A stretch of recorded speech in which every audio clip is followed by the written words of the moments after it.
Okay, I'm going to wait for you guys to jump back on. Hopefully you do come back on, especially you, 31st. 31st. Hope you catch me live. I did a repair. I called Mitch.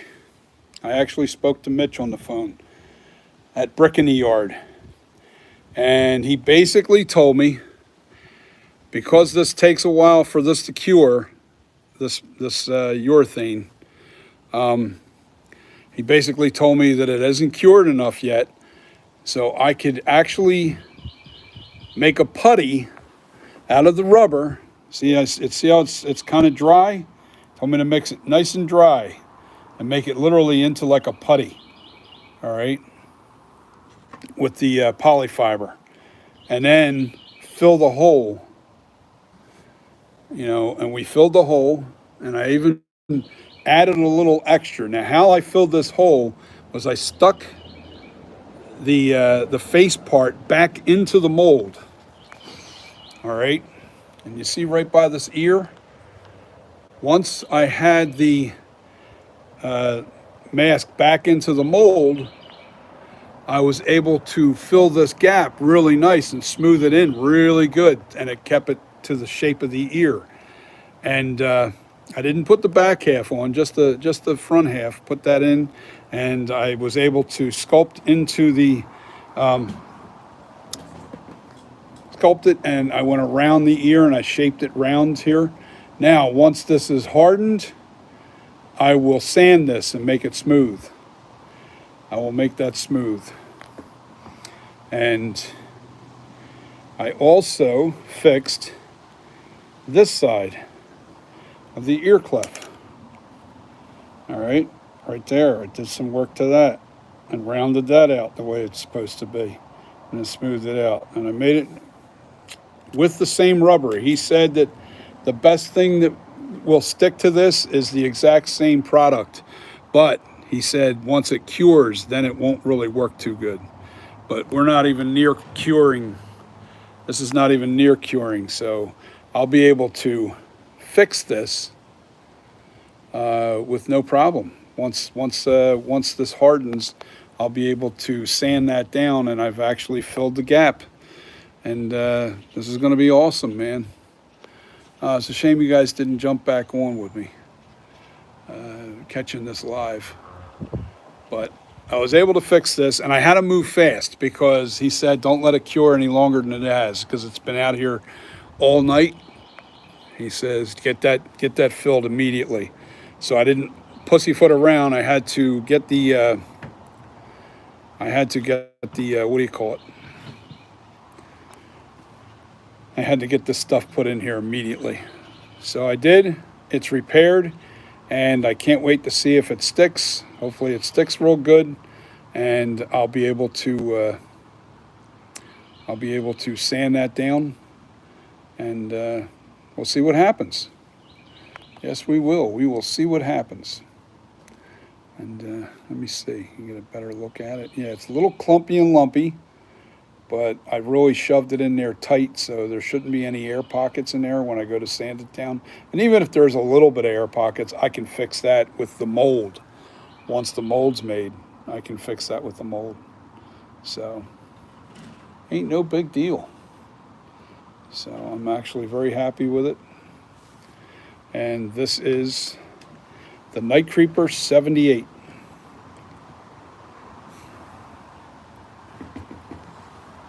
Master copy, urethane master copy, Night Creeper 78, all done. Now I just gotta let it harden. I think I'm just gonna leave it out here for the night, get this nice air on it. What is this? I got a little air bubble right here. I'm gonna have to release that.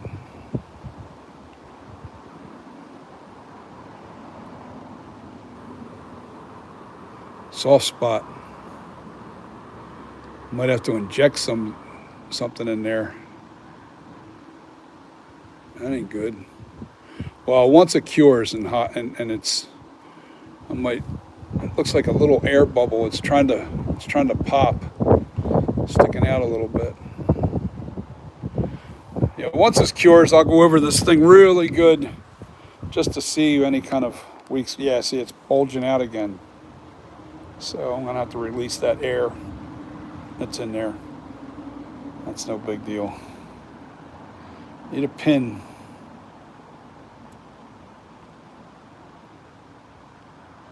A little pin. Should I use a little of this epoxy in there right now?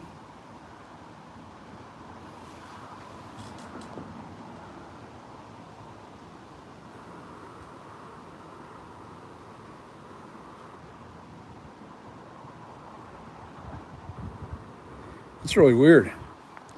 So I'm gonna have to repair that too, I guess. Just need to release the air that's in there, and then I'll probably fill it. I'll probably fill it with something.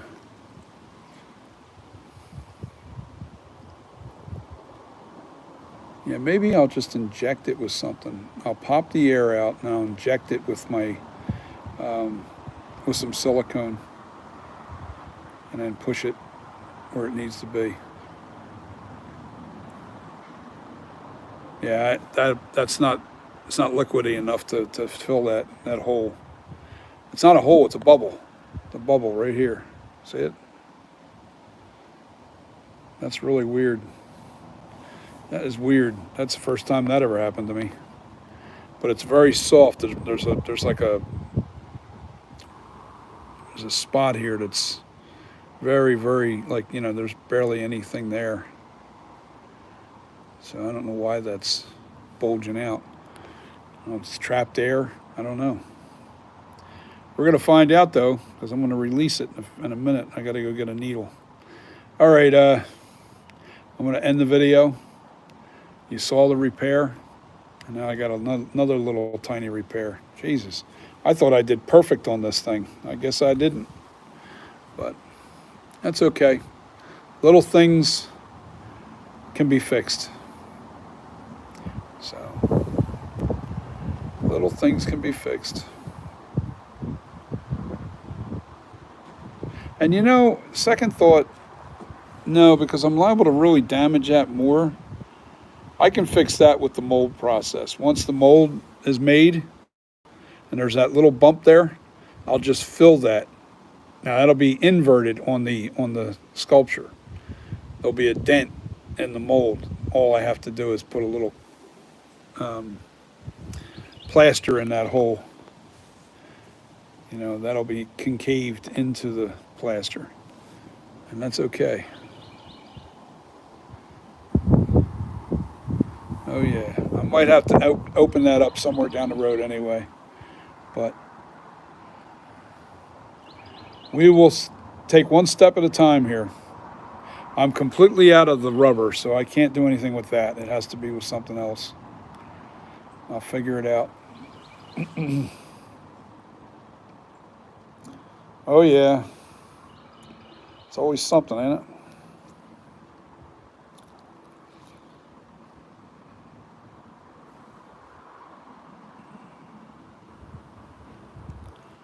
Yeah, so the repair's been made. I had to do it. I couldn't pussyfoot around. I had to get it done because I don't want this. I didn't want the. I had very little left of the 7420 that I could mix up. Actually, all I had was 20 grams total. I had 20 grams and I added 10 grams of the hardener. I still have a little bit more hardener left, but I have no more of the, and this is what I'm talking about. This Poly 7420, this is no good. This stuff is hard. It's not completely hard in there, but it's not running at all. See this? I can see it moving a little bit, but it's kind of hardened up. I wouldn't be able to use that. Now this is still liquid, but look at the color difference. It's almost like tan versus yellow. You see the color difference? Yeah. The shelf life on this stuff isn't very long. So if you're going to buy this Poly 7420 urethane, you got to use it. You got to use it fairly quick. You can't let that sit on your shelf for very long. So whenever you buy that stuff, you better buy it to use it immediately. Don't let it sit on your shelf, no matter where it's, because that's been in the house. So that doesn't matter where it was. It was in perfect weather conditions, 73, 74 in my house.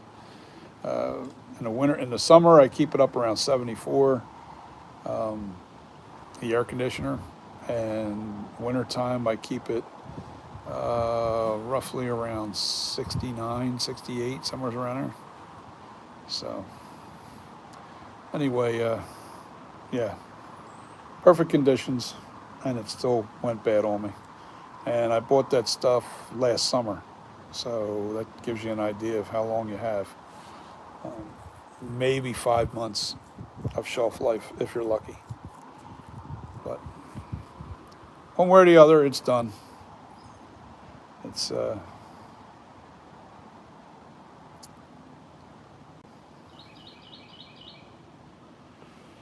repair's made. I just got to let it harden. It's going to take a couple, at least 2 or 3, 4 hours. Then I'll know more whether it's really sticking to the mask. So we're good. That bubble really bothers me.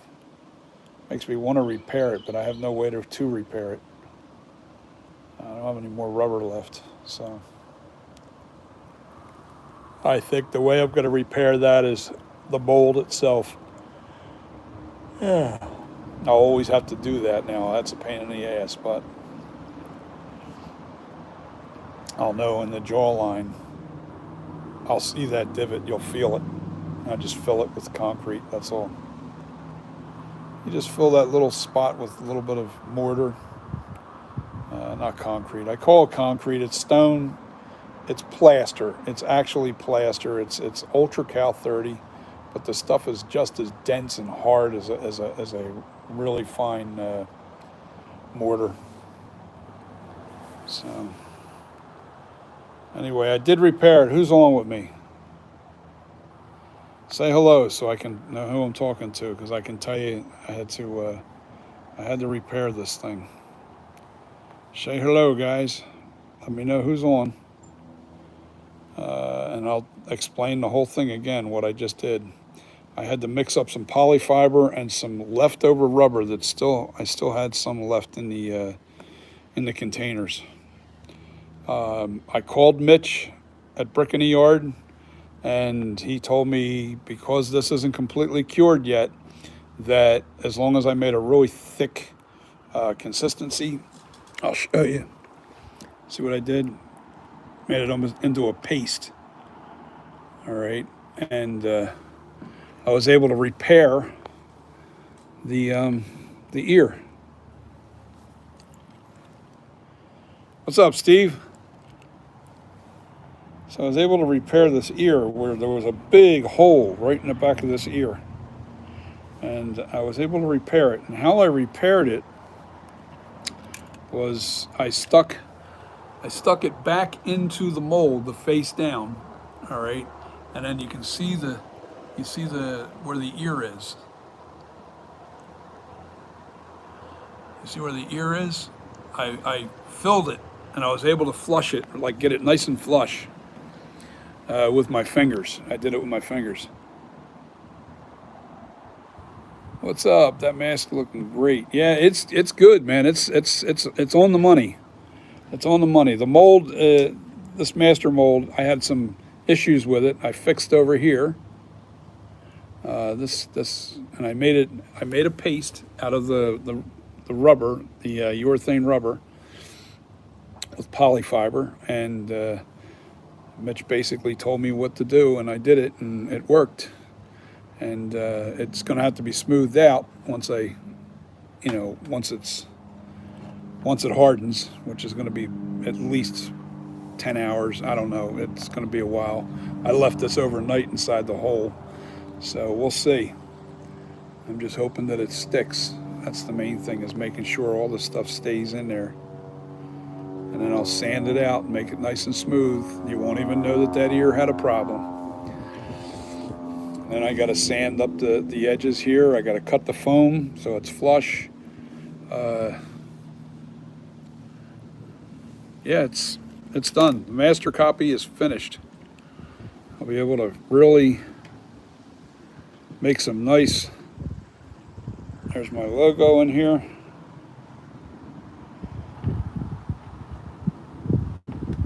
There's the little stab wound. Yeah, that looks pretty good too. I like that.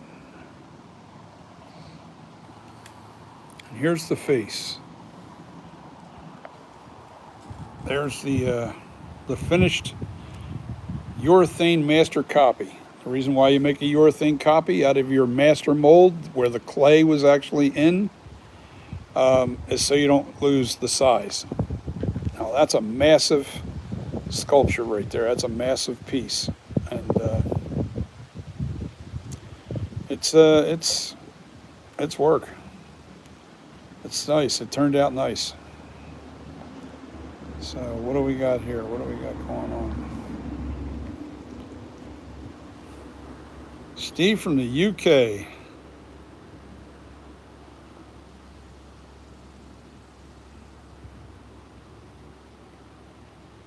Yeah, I'm gonna make another master urethane copy from here. Yep. Now, right now, this thing has to be washed with soap and water. It still has it. When you demold this out of the urethane, when you demold the urethane mask out of the mold that's been sealed with paste wax and a liquid sealer and release agent. And the paste wax, believe it or not, when you take this mask out of there, the paste wax comes off of the, in spots where it might have been a little heavy. It comes off of the mold and sticks to the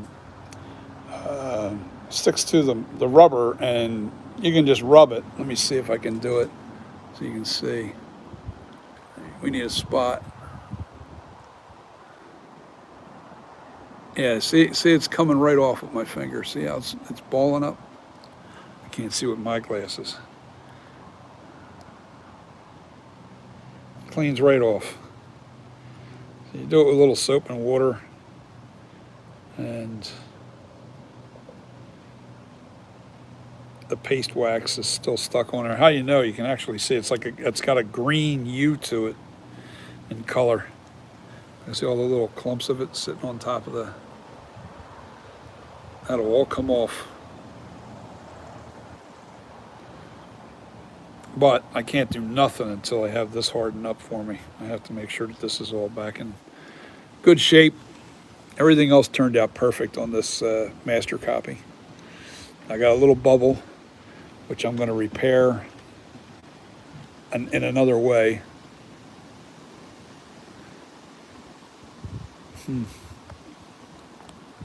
It's soft. There's a real soft spot there. Ooh. The wind's kicking today, that's for sure. It's really breezy out here. So once this is all washed up, it'll be nice and yellow like that bucket. Right now it's still got a little green hue to it and stuff. So this is the repair job on the ear. There literally was there was a really big hole right in the back of this ear from here all the way up to about there. There was a huge hole. And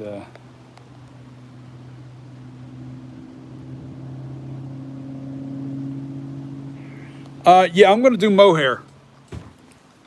I'm doing mohair. I'm going to dye my own mohair. I'm going to order. I found the best way to get mohair to look good, believe it or not, is buy raw mohair, and you can get it at Etsy, and you have to wash it. I mean, raw mohair is basically cut right from the animal. All right, they may clean it a little bit, not much, and you get it shipped to you, and it's still a little expensive, but not as bad. But you have to wash it. You have to wash that hair yourself, and that means just soaking it in soapy water and let me see, and several, squeeze it out. It's got everything from sheep shit in it to uh, dirt, grime, hay. The only thing I hope it doesn't have is bugs. I don't want bugs. But what I'm going to do is I'm going to get 2 tubs, probably bins, and do it outside because they say it really stinks. It's not a pleasant odor. It smells like they say a combination of shit, horse shit though. It's not human shit. Horse shit, cow shit, a stall because of the hay. It's got a bad odor. You definitely don't want to clean that stuff inside your house. So I'm going to clean it. And the reason why I want the raw is because when it's raw, it doesn't lose that nice waviness to it. Where mohair that you buy, they clean the hell out of it, and it's almost bleached white. It looks really white, and it's real straight. It does. I don't like it and it looks too fine. I can't find like the thicker stuff. So I'm close to a guy that has a farm that does alpaca, but he also has some connections with another farm that does the mohair. What kind of sheep is that? I can't remember the name of the sheep, but he does. He's got the sheep that create the mohair, and mohair's shinier. It's got a shine to it. I've done a lot of research on it, and it gives it that really nice human hair look. As long as you don't use baby, you don't want baby mohair. You want adult mohair, and it gives it a real nice look. Now, yes, I am going to clean the hell out of that mohair, but I'm not going to bleach it. I'm not going to do any of that. I want to probably color it with RIT dye, in an acid bath. I'll do an acid treatment dye, and I'm going to have 2 different colors. I'm going to do one for the 78 color, which is a darker brown, and I'm going to do the blondish 1981, original 1981 Halloween 2.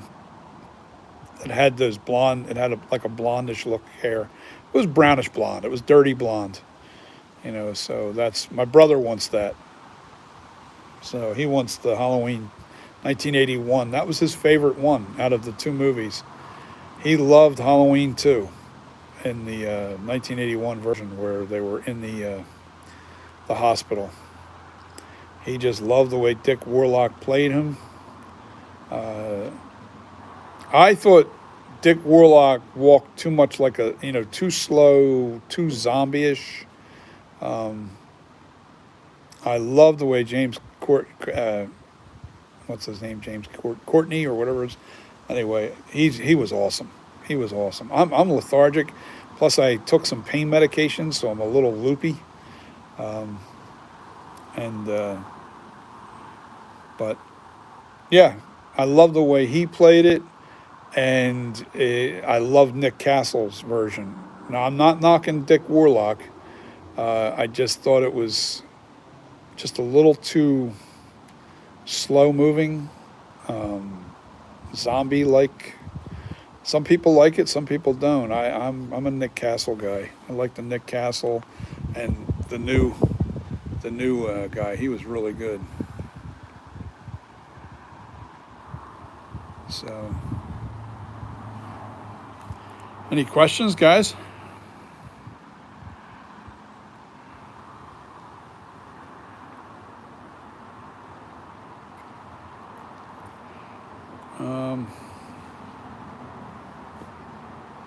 How am I going to do the hair? Well, the hair is definitely going to style it into the Halloween 1 and 2, the originals. And this will also do the flashback mask. And I'll show you why. The flashback mask had the temple area is flared out a little bit right in here on both sides. And that's going to look good. I can't wait to do this.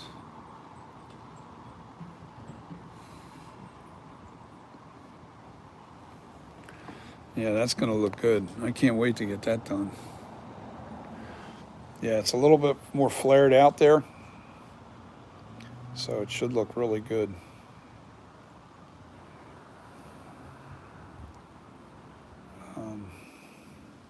This will be a good flashback mask. Not exact. I don't want it to look exact.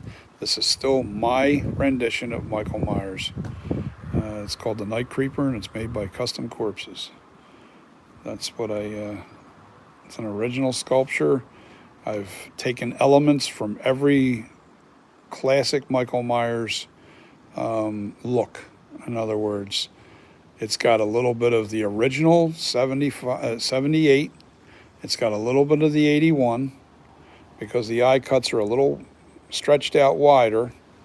All right. It's got the mouth of the mouth and eyebrows are the cover art of, and not exactly. I didn't make an exact replica of the mouth that's on the cover art of Halloween 4 and 5. That was the same picture they used for Halloween 4 and 5. I took elements from that, and that was basically the eyebrow position and the lips, kind of. I wanted to do a Shatner lips with a little hint of the cover art 4 and 5. What else did I do? The weird thing is, everybody, a couple people have actually said it now, and they've actually compared this look to the Ken Hartland, which is the holy grail of Halloween mask. If you can find that original photo of Ken Hartland's Halloween, and I showed it on my last video or the video before where I was on the computer and I was looking at the pictures of that Ken Hartland on my computer, and somebody had compared this to the look of that. Now it looks a little different. I can point out the areas where I changed, where it looks different. I wouldn't say change because I even forgot I had that picture in my file. I never even used that picture on this sculpture. I did try to use it in the very first attempt on the sculpture, 2 or 3 masks ago, retooling basically, and then I forgot all about having that picture. And man, I would have probably tried it. I don't know though. You know what? I like my originality approach. This has its own elements. Like I can tell you with that Ken Hartland, the difference, like the scowl area here, mine has the dent right in here. All right, what gives it a natural, and it also gravity kind of picks up right into this area where the scowl kind of overhangs onto the bridge of the nose. That looks very natural. It looks like real human, what a human scowl would do. And the Ken Hartland's is flat right in here, and it doesn't really have this overhang in here. It just looks like there's carved in little creases into the nose. The nose is a little different on the Ken Hartland. The mouth is almost identical. When I saw the picture, I was like, whoa, oh my God, I did the mouth almost identical to the Ken Hartland. But everything else is pretty much spot on. The Ken Hartland is more rounded, this cheek here. All right, this is more of a V cut right in here. It's more of a straight edge V cut, but the V cut, I just remember the original mask in '78. It was a V cut. It wasn't rounded. It didn't have that round look. Now I think it gave the illusion of the roundness when Dick Warlock wore it because he stretched out the mask at the top. He really stretched it out. Gave it a whole different look. compared to Nick Castle.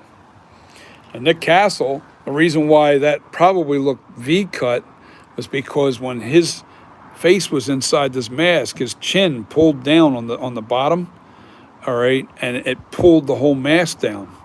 So it made it a little bit more narrow in the mouth area, and it pulled that cheek down to give it that check look mark. So they're the elements. I mean, I might be being anal about things, but when you're trying to approach doing an original sculpture, what are you going to do differently? But you still can't take away anything that makes it a Myers mask. You can't change the eyes. The eye cuts have to be right.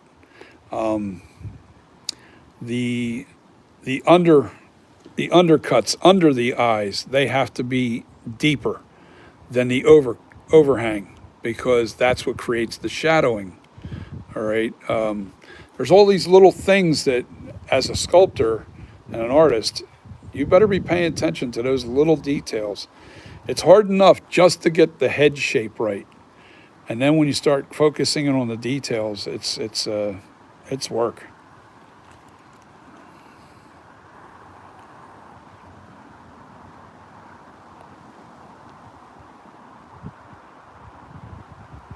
Well, I'm a fat dude. Here, take a look. I'm not getting into Michael Myers mask. There's no way. But what I can do is I can have somebody, like my brother's 6'6", and he's a big guy. I don't know if I want Michael Myers to be that tall, but you can make anybody look, I can make anybody look small or tall, but I can't make anybody look thin. And since I can't be in the costume, I'll get somebody else to do it. You know, either my brother will do it, or I've got another buddy of mine that's got the perfect build for it.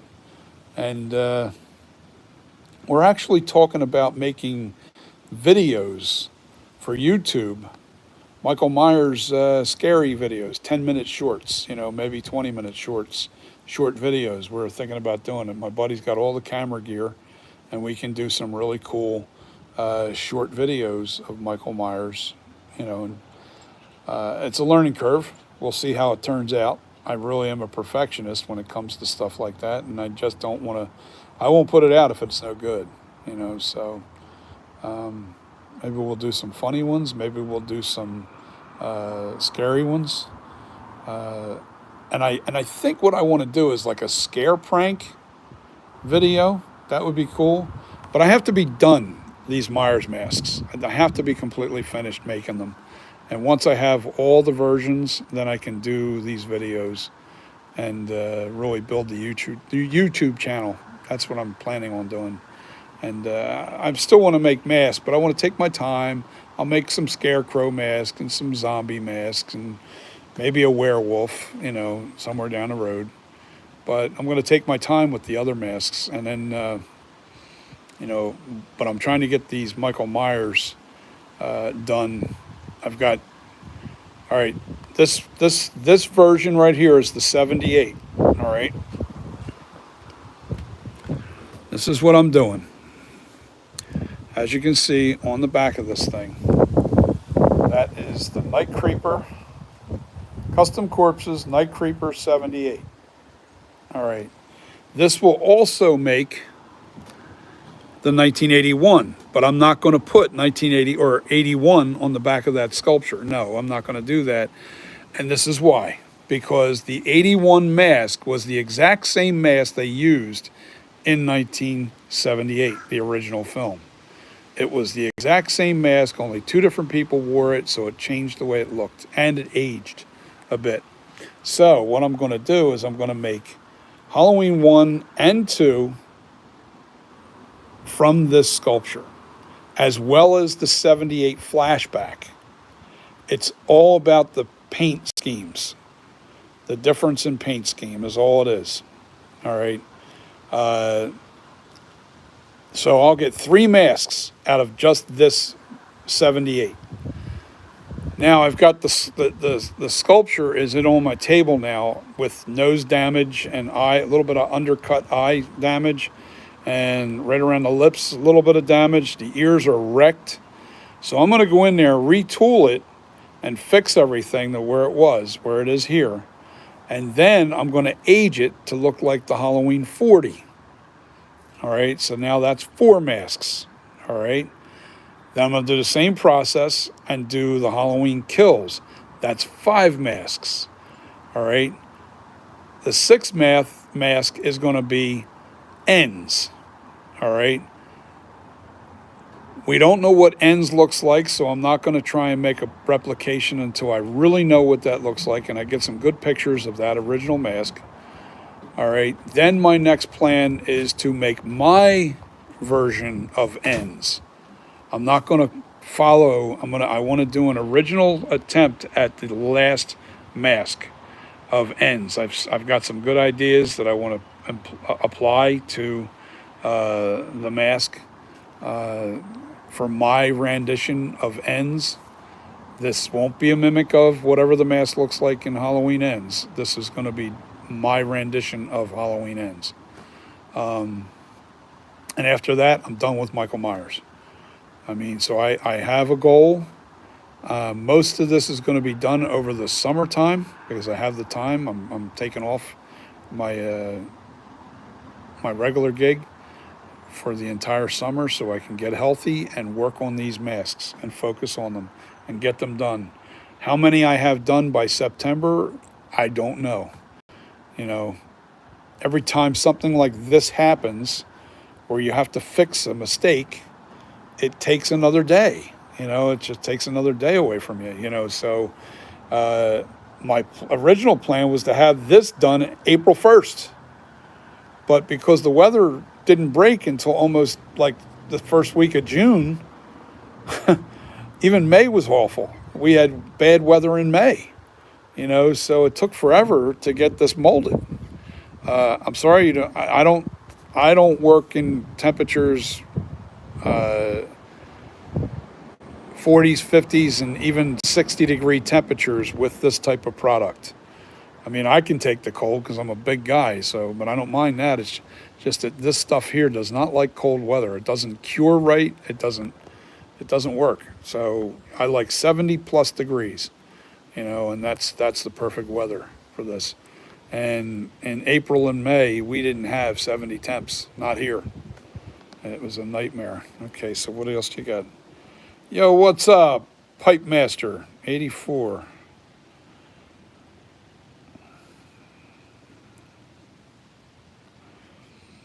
Yeah, so I'm gonna have somebody do a display. I'm gonna get a mannequin, also, and I want to put that in my studio and get my studio cleaned up really nice, and get a lot of the tools out of there. I gotta fix up my tool shed in the back, and put all my tools back there, the majority of them. Paints and anything that might harden or, you know, crystallize with the cold weather, I can't put back there, you know, so the chemical stuff has to stay in my studio. So, Jim, this is the master copy, Urethane Master. This is it. This is the finished master. Now I got a little bubble here. I'm just going to fix that when I mold the concrete. I came back on because I had to repair this ear here. This ear had a big hole right behind this, and that happens all the time with this kind of stuff. Yeah, that's curing up really nice. Oh yeah, that's what I'm talking about. Yeah, I'll be able to sand that down and shape it, you know, reshape it so it looks good. Just like this, it'll look like this. But see, this here gets cut off and then sanded down. Same with the seam. I had to fix a little spot right in here, you know, but the outcome of the sculpture or the Urethane Master really turned out nice, you know. This here is like a real weak spot, and it's like a air bubble. So what I'm thinking about doing, I'm going to pop that air bubble. I want to release that air out of there. I'm just going to stick a little needle in that and then release the air, and maybe it won't hurt it maybe there won't be any bump out. So with that being said, I'll release the air out of there, and then whatever happens to the mold, it's almost better off if like this becomes concaved into the mask, because I can always sand that right off on the mold, the master mold. But when it's bubbled out, I have to add what do you call it? I have to add the plaster to the mold to fill it in. Remember, it's just the opposite. Whatever's here, it's the opposite on your mold. So if it's sticking out, it's sticking in on the mold. But if it's sticking in, it's sticking out on the mold. All right. So, and it's always easier if it's sticking out on here. This way, it's sticking. Actually, no, I'm wrong. It's better that it's sticking in. It's better to be an innie on the mask than an outie, because it's easier to fix the mold. All you have to do is just sand that off on the mold. You just sand it off. So I'm going to try and reduce that bubble just by, I got a little tiny fine needle that I use for injection on, I use it, it's an injection needle for resin. And I'll stick that in there and then try to release the air that's behind this. Like, I'll push on this and make it disappear almost, and then watch it pop back out. See it coming out? Yeah, it's little things like this that drive you crazy. Now, that'll really stick out in a couple minutes. So it's like a trapped air pocket, and the bubble's trying to come back out. And what it is, there's two layers of urethane rubber here. You have the outer layer, all right, that captures all the detail and it has no fiber in it, all right. Then you have the inner layer that's real thick fiber that you push up against the whole thing. And obviously I got an air pocket between the two layers, and that's why it's forced air. It's forcing out this thin area here. So little things mean a lot. I got 4 people on here. Hello, hello, hello. Pipe Master. I think this is going to be a really nice mask. This is really going to turn out nice. Once I get it down to the point where I have the master where I want it. What is this? Hold on. Oh, okay. It was just a shadow. I thought I saw a line in there. Maybe I do. I don't know if I do or not. Yeah, nothing I can't fix with a little sandpaper in here. Disc. No, that's right. It's concaved a little bit. Yeah, it looks good. So, anyway, guys, this is it. This is the master copy. I don't know how good the light is there. How do you guys see this thing? Is it pretty good? Now it looks a little more narrow because the mask it's the camera. If I get around 6 feet away from it,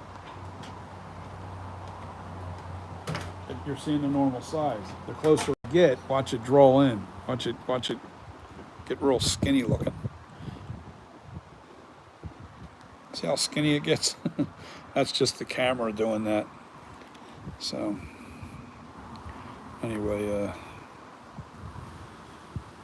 I've shown that many a times before. With these iPhones, they can give you the illusion. But I think I have to let that really dry and cure up for probably until tomorrow before I can sand it and fix it permanently. And from there, I will get this thing ready. I will have this thing ready. I'm going to go get that little needle and pop that. You know what? Let's do that. I'll just bring you guys with me into my studio. And I'll do that. I'm going to stick that needle cap in there and see what happens. Just to release the air. Like I said, I'd rather have an innie on that mask than an outie, because I can always sand off the little bump and make it right. Now I'm just going to find my, here we go. So here's the little needle for the resin that I use. I've got bigger ones too. Hold on a second. I don't need a really long one. I just need a thick one. Let me see what kind of thick ones I got here. Huh. Okay, well, hold on a second. Give me a second here. I'm putting you down for a second. No, that's no thicker. Okay. Well, maybe it'll work better. Yeah, let's try that instead. Okay, I got a shorter one, and the needle's just a little thicker, which will release that air a little better. And I'll push around that bubble. I'm also working on my music, trying to get ready for fall. I got a lot of folders to work on for when I go back to work. Organization is everything. As dysfunctional as everything looks on the deck, it's actually clean. And it has everything to do with just being, I'm doing one thing, then another thing, and another thing. And if I spend all my time cleaning, I will have a nightmare. All right, so let me take my glasses off. Oh yeah, good flow out of this. All right, I'm gonna stick that into that hole.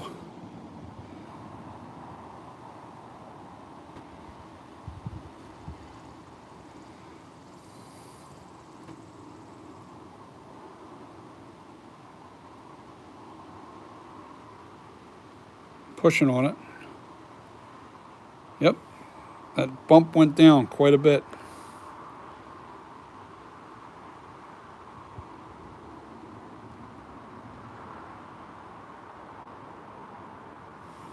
Look at that, guys.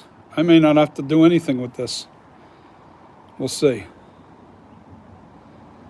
We'll see.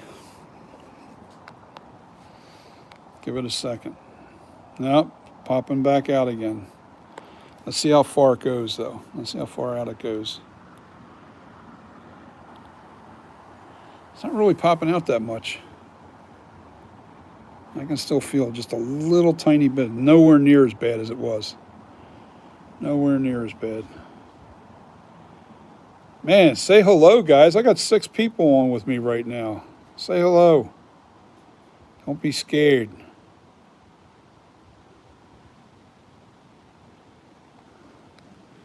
So, these are little things that you're learning right here. These are little headaches that happen when you're dealing with urethane master copies. I must have missed, this area right here. Yeah, it's still got a little bit. Let me see if I can put that back in there.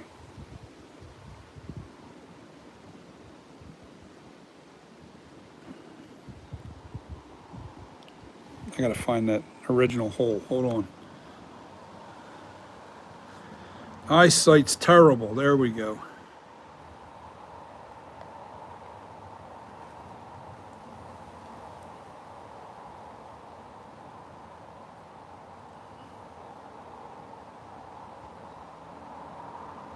Hold on. I'm moving it around. See what I'm doing? I'm kind of like flesh. See how thin that is, that wall?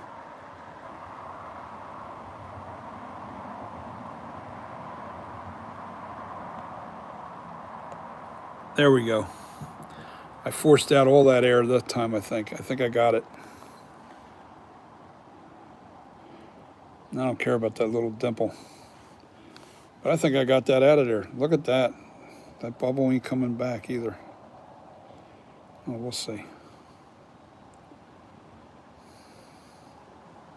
Yeah, I had to repair the back of the ear. Yeah, and that's already hardened up. I like this. This is going to turn out okay, guys. That's sticking. Yeah. That is stuck. All right, let me turn it around. All right, see this? I had to literally pack all this out and fill it. And how I did that was I stuck it back into the mold.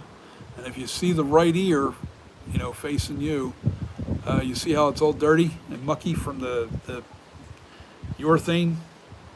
Well, I called Mitch at Brick in the Yard and asked him if there was a product that I can repair this with. And he basically told me that because it's not completely cured, because it takes a couple days for this to completely cure. It's hard enough to touch, but it's not completely cured.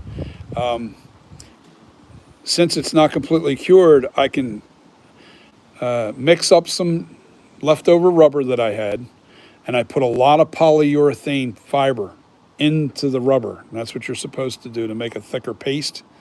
And I put that paste in there. I made it real pasty, and I fingered it. I just literally put it on with my hand, and I really pushed it into that hole. Now, that ear's solid now. That's really nice and solid. I don't feel anything there. So once that's done and is dry, I'll be able to sand this out with a really fine sandpaper and shape this I'll have a finger disc. There's actually sandpaper things that fit over your fingers, and I'll be able to literally sand this down and make it really smooth and make it nice. And then when I make my master copy, yeah, that air bubble is not really coming back too much. Not going to be that noticeable. And even if it's a little bit there, I'll be able to put a little tiny mix of mortar and put it into it and smooth it out with my finger, and that'll get rid of the little hole, little divot. Yeah, this is it, baby. I think we got a nice piece of work here. So I know you guys have been with me. I have more people on here than I have in a long time. Well, Mitch, okay, I just explained what Mitch had to say. He basically says, as long as this isn't cured, mix up a little the same rubber and put a lot of extra fiber. And I did. And I put a lot of extra fiber, and I with my hands. I filled it. It sticks to your hand, so it makes it tough to make it real smooth. But I bulked it out more. It's sticking out a little further this way. It's inside that hole. It's already cured to the point where I can touch it, but it's still a little sticky. So I'll smooth that out probably tomorrow or the next day, and then I'll make a casting. So I'm going to say good afternoon, guys. That's the repair. I'm sorry I had to rush to do it because I wanted to make sure that I got it in there before it cured on me. He told me to do it right away because it was already sitting there for like 16 hours. So I'm going in my studio, and here's the latex. That's the latex master copy, foam filled. All right. I'm going to say adios, guys. Remember, hit the like, subscribe, notification bell, everything you need to know. And you're getting a tour of my house. But I'm getting ready to go get changed. Gotta go. I'll see you guys.